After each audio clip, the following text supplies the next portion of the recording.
ألم يحن الوقت لاستدعاء سفيان الرحيمي للمنتخب المغربي؟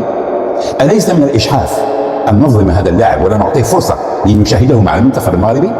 منذ مجيء وليد الركراكي استدعاه مرة واحدة قبل أول معسكر في سبتمبر، ولعب مباراة نشاهدها كانت في مركب محمد السادس مع إحدى المنتخبات الإفريقية التي كانت تعسكر آنذاك في المغرب. ومنذ ذلك الحين لم نسمع لسفيان الرحيمي أي أثر، أي خبر، أي استدعاء من قبل وليد الركراكي، حتى أن التساؤلات كثرت وبات البعض يقول لماذا لا تعطاه فرصة ولا يستدعى ولو مرة واحدة من خلال الكم والعدد الهائل من اللاعبين الذين استدعاهم وليد الركراكي. اليوم بالنظر إلى مسيرة اللاعب منذ أن جاء وليد الركراكي في صيف 2022 حتى هذه اللحظة، حتى هذا المساء، لا يمكن أحد أن يناقش في إمكانيات سفيان الرحيمي حتى قبل أن ينتقل إلى العين. اليوم شاهدنا في الدور ربع النهائي من كأس آسيا أمام النصر السعودي كيف سجل الهدف، أعطى التقدم لفريقه في انتظار مباراة العودة الأسبوع القادم، كيف كان نشيطا، كيف استطاع أن يكون نقطة الضوء المهمة والورقة الرابحة التي يعول عليها نادي العين الإماراتي، كيف أقلق دفاع نادي النصر، كيف لعب على مستوى المهاجم الذي يعرف قيمة مباريات الدور ربع النهائي، قيمة القميص الذي يحمله، قيمة المنافسة وقيمة مصالحه كلاعب.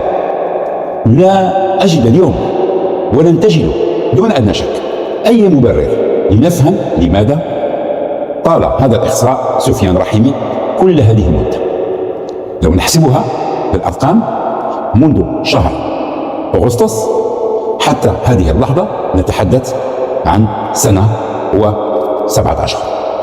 نتحدث عن أغسطس، سبتمبر، أكتوبر، نوفمبر، ديسمبر، ونتحدث عن سنة كاملة اللي هي سنة 23، ونتحدث عن شهرين ودخلنا في شهر ثالث في سنة 2024، أي ندخل بالتدريج نحو 18 شهرا.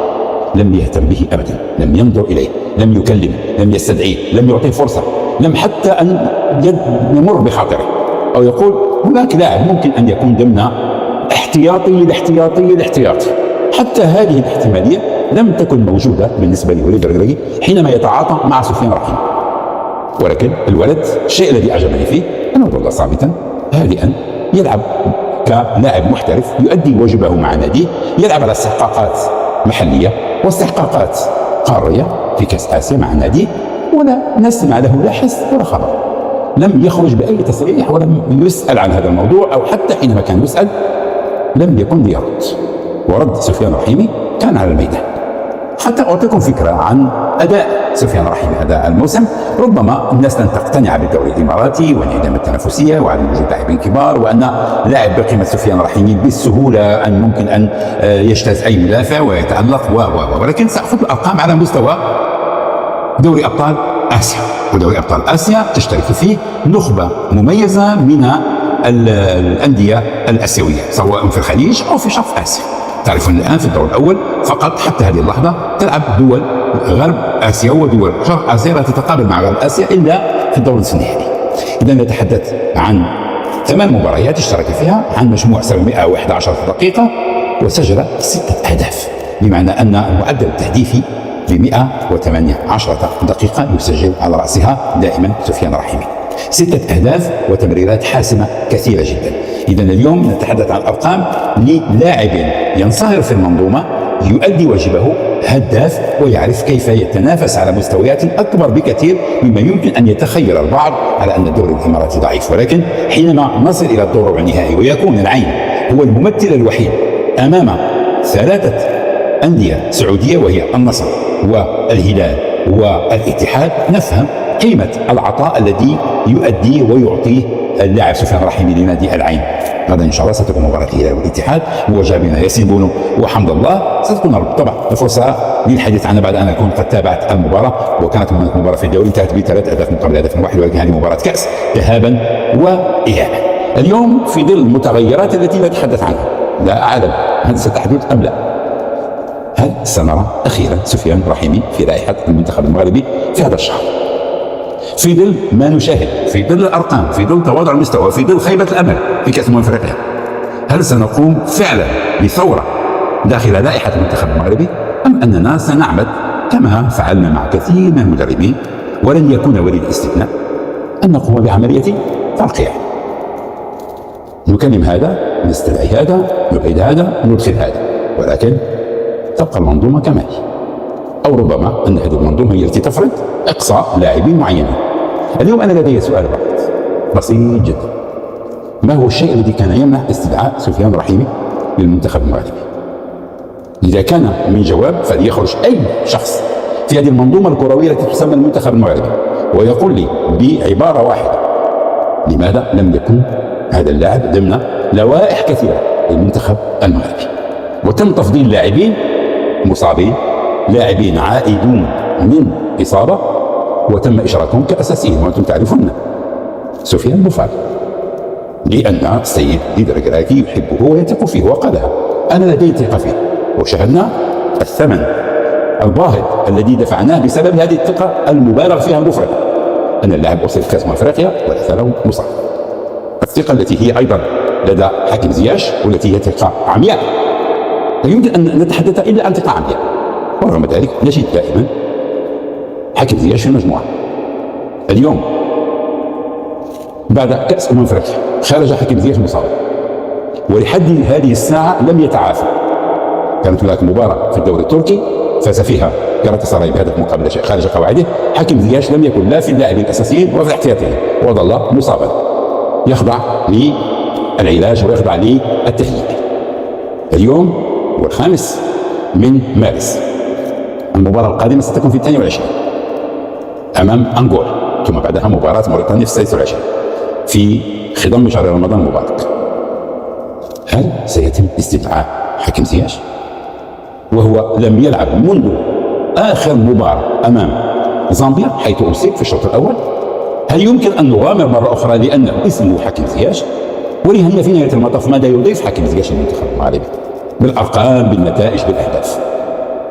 أن نترك العاطفة وأن نشتغل كما تشتغل الدول المتحضرة. حينما أقول متحضرة كرويا، التي تعرف أن كيان كرة القدم يعترف بشيء اسمه الإنجاز، لا بيرفورمانس، أي أن اللاعب الذي ليس جاهزا وليس لديه تنافسية ولا يحقق نتائج ولا يستطيع أن يلعب على ذلك المستوى لا نستدعيه. اللاعب المصاب هذا شيء آخر لا يستدعى تماما، حتى التفكير فيه لا نفكر فيه إلا عندنا في المغرب. نعمل العاطفة، لا هذا يجب أن يبقى في المجموعة، هذا يجب أن نأخذه معنا حتى يبقى لأنه قائد الفريق سأعطيكم مثال بسيط جدا وأرجو أن تفهموه وأن تتوقفوا عنده. كأس أوروبا 2008 التي فازت بها إسبانيا مع الراحل لويس أراغونيس، بعدها جاء بطولة كأس العالم 2010 وجاء كأس أوروبا مرة أخرى في 2012 2008 بعد أن كانت إسبانيا في كأس العالم 2006 وأقصيت من قبل فرنسا وزين الدين زيدان. نجم ذلك المنتخب آنذاك الذي كان الكل يتحدث عنه راؤول غونزاليس، وراؤول غونزاليس شاءت الأخبار أن يذهب ليلعب في شارك الألماني، وكان النجم الأول وكان هداف. أصر لويس أراغونيس على عدم استدعائه لأنه بدأ يحضر مجموعة، وهذه المجموعة كان فيها جيل جديد من اللاعبين: إنيستا، تشافي، فابريغاس، فرناندو توريس، دافيد فيا، راموس، أيضا كان فيها كابديفيلا، كان فيها لاعب كارلوس بويول، كان فيها تشابي ألونسو، كان فيها مجموعة من اللاعبين. كان يحضر لويس أراغونيس لجيل جديد من اللاعبين جعل الكرة الإسبانية تتميز وتتسلق الدرجات. وكان راؤول كان يطلب أن يعود إلى المنتخب ويتم استدعائه، وقال: ولو على سبيل أن أخذ المعدات الرياضية أو أناول زملائي الماء، أفعل أي شيء فقط أن أعيش أجواء المنتخب. ولكن العاطفة لم تدخل هنا. هذا قائد المنتخب لم نستدعيه، فما بالك بلاعبين نستدعيهم نحن في المنتخب المغربي ونترك لاعبين متميزين متألقين؟ وقلتها لكم، أنا أقول كان الله في عون اللاعبين الذين يصطدمون بحائط في كل مرة يجتهدون ويكدون ويتألقون وباب المنتخب موصل. أتحدث عن اللاعبين المحليين وعن اللاعبين الآخرين، مثلا لاعبي الخليج. إلا فيما ندر لما بدأ اللاعبون الذين كانوا يمارسون في أوروبا يلعبون في الخليج بدأ وليد يستدعيه، ولكن قبل ذلك لم ينظر إليه لأي لاعب يلعب في الخليج. اليوم مباراة العين والنصر أعطت امتياز مشروع لسفيان رحيمي.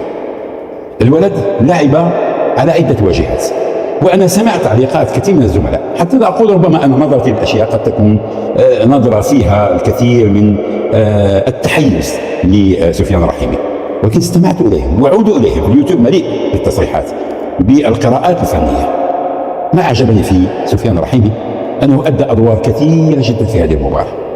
لعب كجناح أيسر وكان مزعج للمدافع السعودي ومزعج للدفاع، كان ينتقل الجانب الأيمن وكان مزعج. التمريرة التي قدمها في الهدف الملغي صحيح أنه كان في وضع تسلل، ولكن تعطيك الانطباع على أن اللاعب يبحث عن ثغرات، يتحرك نشيط. والعين لم يلعب بمهاجم أوسط صريح. من كان يقوم بهذا الدور كان يقوم به سفيان الرحيمي، الأقرب إلى المنطقة هو الذي يدخل، وفي كثير من المرات خاصة في الشوط الثاني كان يدخل إلى منطقة قلب الهجوم. عملية قراءة، الذكاء في قراءة، التعاون في اللعب، تسهيل المهام لزملائك. ربما العيب الذي عاناه العين حينما كان يقع سفيان الرحيمي في تسلل هو لحظة خروج الكرة. لحظة خروجه يشتغل على العين كثيرا أن تكون دقيقة وسريعة حتى لا يقع المهاجم في مصيدة التسلل، وهذا بالطبع شغل سيشتغل عليه المدرب في مباراة العودة. ستكون صعبة لأنها ستقام فيها الرياض، ونعرف قوة النصر وقوة كريستيانو وبقية اللاعبين. اليوم مثلا بروزوفيتش لم يكن موجودا، كان بإمكانه أن يسجل على مفارق، ولكن الذي يهمنا هو أداء سفيان الرحيمي. سجل، أعطى الامتياز لفريقه، كان نشيطا، كان متحركا، يعرف كيف يدخل في احتكاكات مع المدافعين. نتذكر مباراة الولايات المتحدة الأمريكية حينما أدخله وحيد خليوزيتش والنتيجة 3-0، استعار ركلة جزاء وأهدرت ركلة جزاء. هذه بالطبع يجب أن نشتغل عليها. ركلات الجزاء التي يهدرها لاعب المنتخب المغربي يجب أن تؤخذ بعين الاعتبار.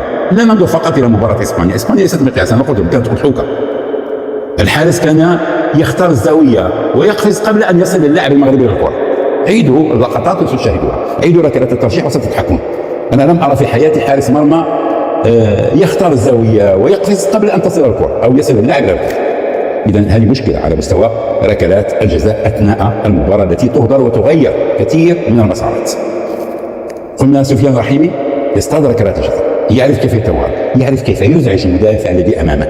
ونحن نطالب دائما، وقلناها في مباراة الأولى أمام تنزانيا وقلت لكم أفضل لاعب ممكن أن يلعب هو الزازولي، لأن العيوب التي ظهرت في دفاع تنزانيا أن اللاعبين فاقدون للثقة، وحينما يكون لاعب يخطئ في تمريره ويخطئ في التموقع تحتاج أنت إلى لاعب مستفز يأخذ الكرة ولا يخشى المدافع، يذهب إليه بالكرة ويحاول أن يراوغها.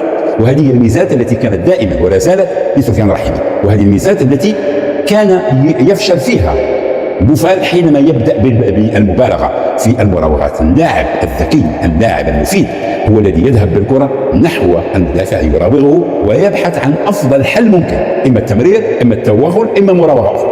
ولكن ما يحدث لبوفال أنه يراوغ ويريد أن يراوغ ويعيده ويسقطه أرضا حتى يسقط المنتخب المغربي أرضا ويخرج من دورة كأس أمم أفريقيا.